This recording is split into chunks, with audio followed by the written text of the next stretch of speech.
Mbeki, board members of the Thabo Mbeki Foundation, leaders of political parties, former CEO of Freedom Park, fellow panelists, colleagues, community, and especially my amazing husband Carlos, my daughter Lulu, and my handsome son Samuel, who gave me the best Mother's Day breakfast this morning. Thank you for welcoming me here. It is an absolute honor and privilege to be invited onto the stage to talk about something which is so fundamentally part of my DNA. I grew up in Johannesburg 45 years ago and was never proud of the color of my skin or of my flag or of my anthem. And I always grew up knowing that something was inherently wrong. My grandmother, who I never knew, she died before I was born, but she was a founding member of the Black Sash. My parents were part of the Progressive Party at the time. And so by the time I got to the University of Cape Town, I was, as all students are, at my most activist. And we used to be secretly delighted that we had an ANC sticker. I had it in my bag, which I'd hide. You know, and be secretly delighted that I was this activist. And it was there that during that time Mandela was released in Cape Town. And having that first idea finally that I could as well feel free, that I could be proud suddenly of the color of my skin and of my flag. And a few years later I left South Africa, not for a long time, it was just to travel and try and get some experience in another country. I went to England. And it turned into a 7-year stint. It wasn't meant to be that long, but so it was. But during that time, we saw the incredible launch of the Constitution. And that was when we heard the speech by the then Deputy President Thabo Mbeki of "I am an African." And many of us white South Africans in the UK listened to this.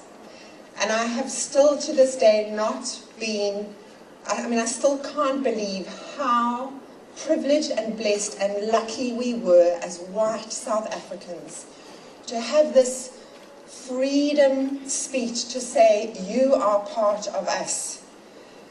When Mbeki went on to say, I owe my being to the Khoi and the San, and he talks about all the different people within it that are part of Africans. And then he said, I am formed of the migrants who left Europe to find a home on our native land. Whatever their actions, they remain still part of me. And because of that speech, I could feel I am an African. For the first time, I could feel this freedom. And it was a few years later then Mandela came and he spoke at the embassy steps in Trafalgar Square, looking over all of us freezing cold South Africans, and he said, I love you all so much, I want to put you in my pocket and take you home. And the crowd went mad, and I looked around thinking, this is it, this is time to be back. And I returned home to a society that was still in those early days of living these wonderful rainbow nation ideals. This idea that we are all one, we are all equal, we are all together. And because of this feeling of being welcomed, I remember writing letters home even when I was still aware of the shiny and new South Africa. I used to write new in a little starburst. And kept being reminded that our constitution was one of the fairest constitutions in the entire world. Never either taking it for granted how lucky we were that it seemed through the Truth and Reconciliation Commission that we were forgiven. And because of all this feeling, this intense feeling of finally feeling home and being home, I launched 13 years ago Homecoming Revolution, which now is a Pan-African organization, but in those days, a South African organization encouraging South Africans abroad of all colors, of all creeds, to come home. The whole ideal being that you're not a failure if you return home, you're a pioneer, you're a revolutionary, you're a wonderful person, you can actually push our society forward, and all is welcome. And I see my 8-year-old son and my 12-year-old daughter sitting in the audience, and I want to reiterate to our children how lucky we were, how remarkable it is that we transitioned in such a peaceful way where there was open arms saying, you are an African too. So Homecoming Revolution's now been going for 13 years. We've seen 400,000 skilled South Africans have returned home in the past 5 years. We still need to do more. We are still going through the same questions of the love and hate relationship we have about being South African, but how vital and important it is that we remember how today, 20 years ago, what a miracle it was.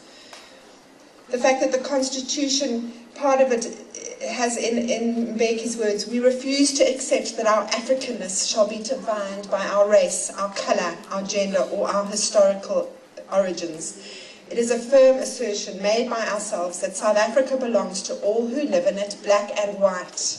And it's up to all of us individually to say, what are we doing to ensure that our fellow Africans are part of it? Homecoming Revolution now, we are working to encourage Nigerians living abroad to come back to Nigeria, about Kenyans living abroad to come back to Kenya.